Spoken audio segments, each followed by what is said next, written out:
दोस्तों वेट मंत्रा में आप सभी का स्वागत है और आज एक बहुत ही स्ट्रेंज और एक दुखद केस लेकर के आया हूँ आप लोगों के सामने।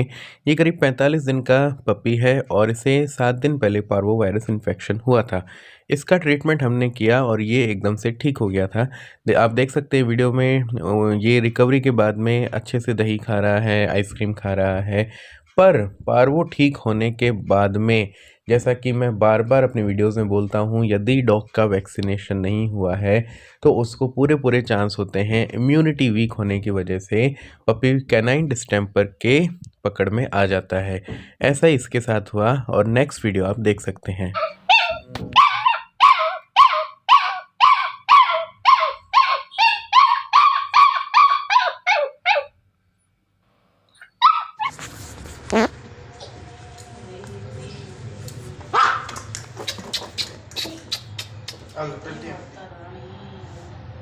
दोस्तों इस डॉगी को पार्वो क्यों हुआ और डिस्टेंपर क्यों हुआ, इसकी एक कहानी है और ये आप लोगों के लिए सबसे ज़्यादा इम्पॉर्टेंट है और ये एक सबक है सभी पेट ओनर्स के लिए जो मैं अब आपको बताने जा रहा हूँ। ध्यान से सुनिएगा।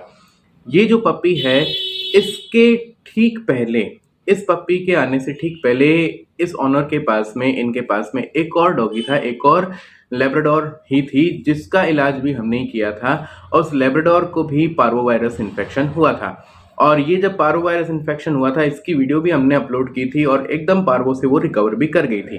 परंतु उस लेब्राडोर का भी वैक्सीनेशन नहीं हुआ था और वो उसके बाद में रिकवर करने के बाद में डिस्टेंपर के पकड़ में आई तो उसका बचना नामुमकिन था और उसकी देर सवेर डेथ हो गई। अब हुआ क्या, जिस घर में ऑनर ने अपने प्रीवियस डॉग को रखा हुआ था जिसको पार्वो और डिस्टेंपर दोनों हुए थे, उसके कुछ ही दिनों बाद में, 15-20 दिनों के बाद में ही वो इस छोटे पपी को भी लेकर के आ गए। और आप ये मान करके चलिए, जिस घर में, जिस पपी में पार्वो हुआ है या डिस्टेंपर हुआ है, भले ही आप उसमें कितनी भी साफ सफाई कर लें, कितना ही डिटॉल से, फिनाइल से आप पोछा लगा लें, धो लें, अच्छे से डिसइंफेक्ट कर लें, पर फिर भी पार्वो और डिस्टेंपर का वायरस 4 से 6 महीने तक सरफेस पर रहता है। मतलब यदि किसी पपी की डेथ हुई है पार्वो या डिस्टेंपर से और उसके तुरंत बाद 15-20 दिनों के बाद में, 1 महीने के अंतराल में या 2 महीने के अंतराल में आप नया पपी लेकर के आ जाते हैं, पूरे चांस हैं कि उस पपी को भी वो इन्फेक्शन हो जाएगा। सेम इसी केस में हुआ। इस पपी को पार्वो हुआ पहले और पार्वो से रिकवर भी किया हमने इसको, बट पार्वो के ठीक होने के तुरंत बाद इसमें डिस्टेंपर के साइन भी आ गए। ऐसा सिर्फ इसीलिए हुआ क्योंकि इस पपी को जब जिस घर में लाया गया उस घर में ऑलरेडी पार्वो और डिस्टेंपर का वायरस मौजूद था और इस वजह से इस पपी को भी वो इन्फेक्शन लगा और आज आप नतीजा देख सकते हैं। तो इसलिए सबसे पहले तो आपको ये ध्यान रखना है, जिस घर में, जिस डॉगी में पार्वो या फिर डिस्टेंपर होता है और उस वजह से जब वो उल्टी या दस्त करता है या जो भी जो एक्सक्रीटा है उसके थ्रू वायरस निकलता है, वो आपके घर में रहेगा, करीब 4 से 6 महीने तक वो रहेगा। उसको डिसइंफेक्ट कैसे किया जाता है उसका तरीका भी मैं आपको बताऊंगा वीडियो के एंड में। बट ये चीज़ आपको ध्यान रखनी है कि नया पपी लेकर के नहीं आना है।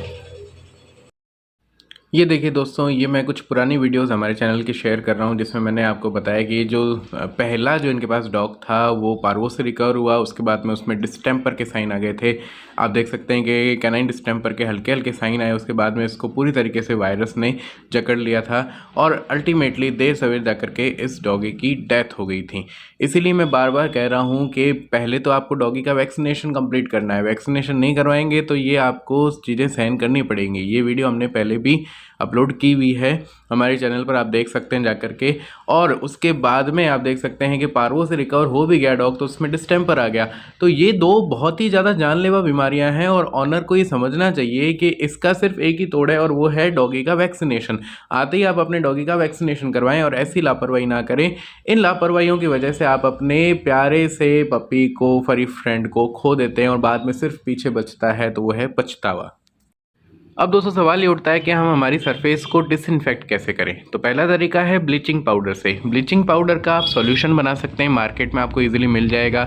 पानी में डाल करके आप सरफेस में पोछा लगा सकते हैं। इससे फंगस, बैक्टीरिया, वायरस सब किल हो जाते हैं, पर फिर भी पार्वो और डिस्टेंपर के वायरस इसमें सर्वाइव कर सकते हैं।